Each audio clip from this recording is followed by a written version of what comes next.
नमस्कार मित्रों, an option पर एक बार फिर आप सबका स्वागत है। मित्रों, आज हम एक्सरसाइज 12.1 का क्वेश्चन नंबर 7 को सॉल्व करने वाले हैं। क्वेश्चन नंबर 7 आपके सामने ये रहा।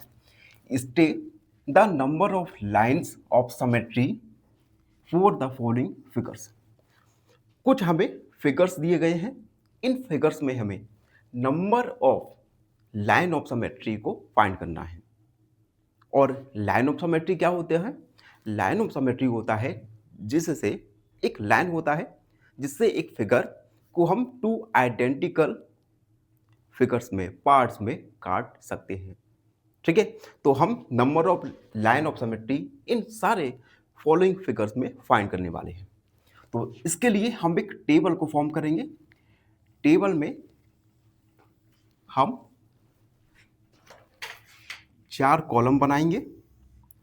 फर्स्ट कॉलम में हम लिखेंगे सीरियल नंबर। सेकेंड कॉलम में हम लिखेंगे फिगर्स जो हमें गिवन है। अगले कॉलम में हम लिखेंगे सिमेट्री, फिगर ऑफ सिमेट्री, या सिमेट्री अकेला भी लिख सकते हैं। और इसमें लिखेंगे number of line of symmetry, lines of symmetry. तो ये हमने एक टेबल बना दिया। ठीक है, तो एक एक करके हम सारे फिगर्स को लेंगे और उसके लिए number of line of symmetry को फाइंड करेंगे। तो फर्स्ट है हमारा, पहला है एन इक्वलेटरल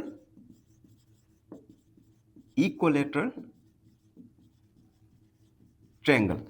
अब देखो, इक्वलेटरल ट्रायंगल क्या होता है? जिसमें एक ऐसा ट्रायंगल जिसमें सभी साइड इक्वल हो, उसे हम इक्वलेटरल ट्रायंगल कहते हैं। तो हम एक ट्रायंगल को फॉर्म करेंगे। ये हमने एक ट्रायंगल फॉर्म किया जिसमें सभी साइड इक्वल है। अब हम इस ट्रायंगल के लिए लाइन ऑफ सिमेट्री फाइंड करेंगे।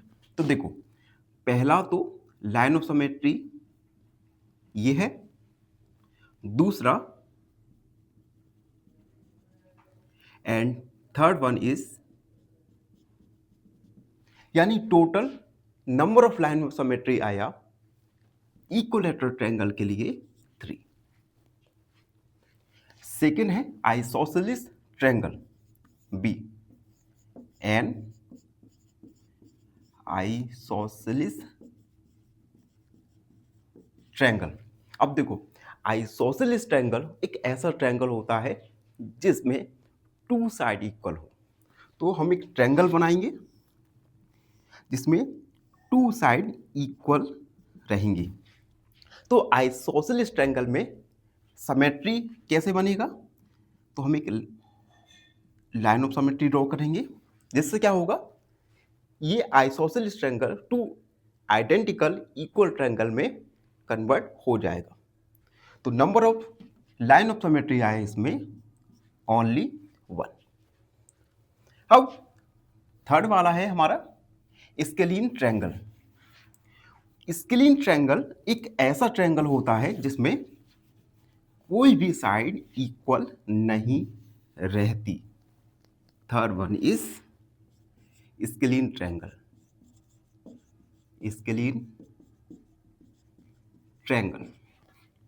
तो एक हम डायग्राम बनाएंगे। ये बनाया हमने स्केलीन ट्रायंगल।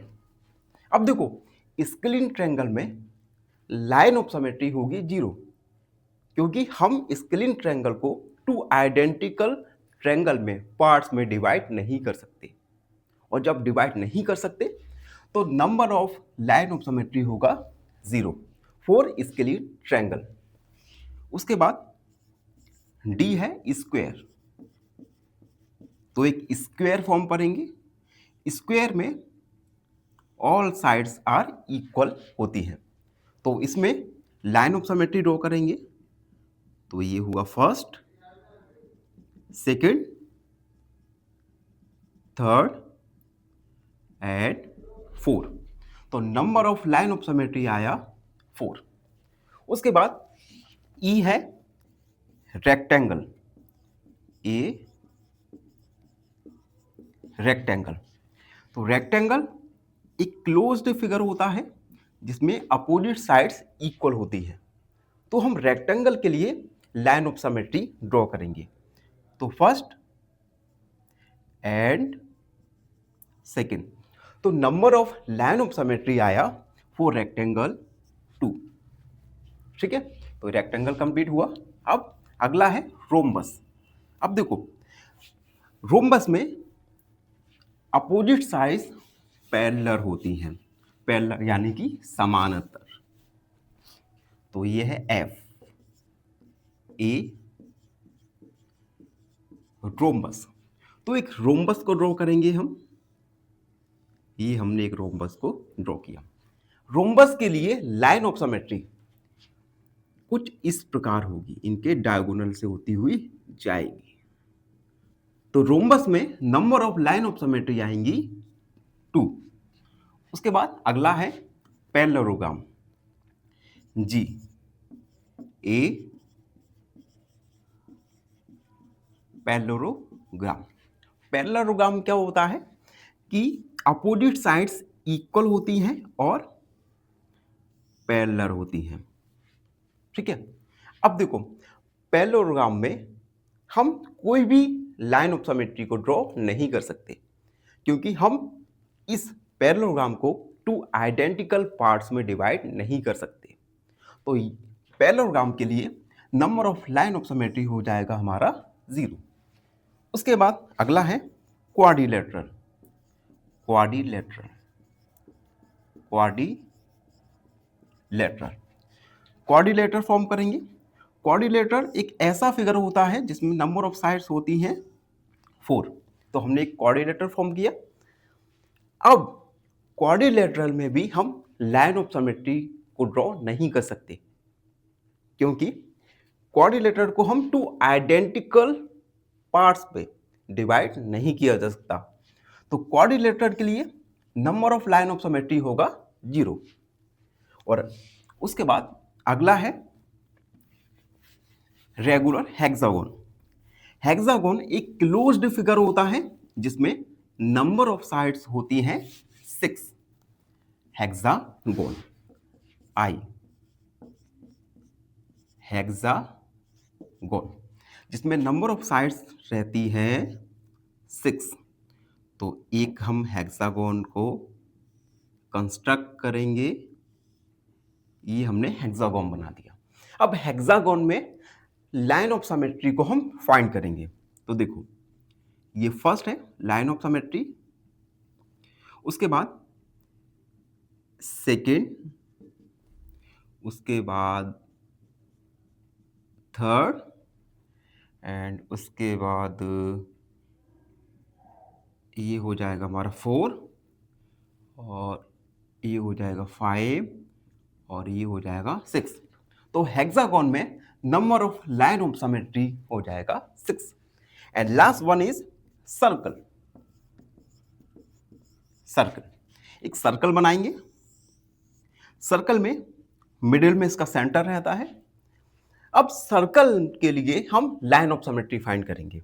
तो देखो फर्स्ट,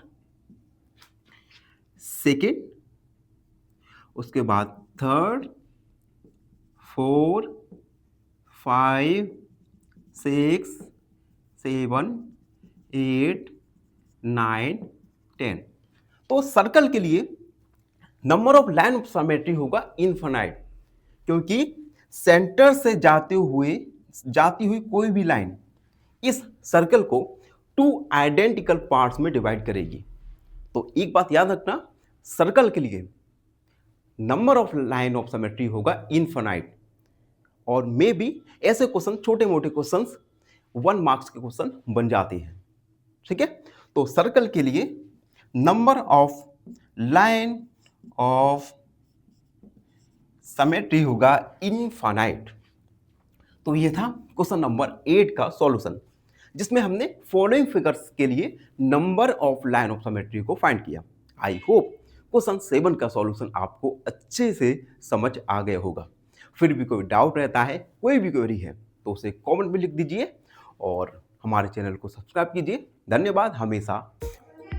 फाइनली एक क्वेश्चन पूछूंगा आपसे। क्वेश्चन है, if 15 ratio x equal x ratio 60 then x equal option A 20, option B 25 या ऑप्शन सी 30। इस क्वेश्चन का आंसर कमेंट सेक्शन में जरूर लिखिए। बने रहिए हमारे साथ एन ऑप्शन पर। धन्यवाद।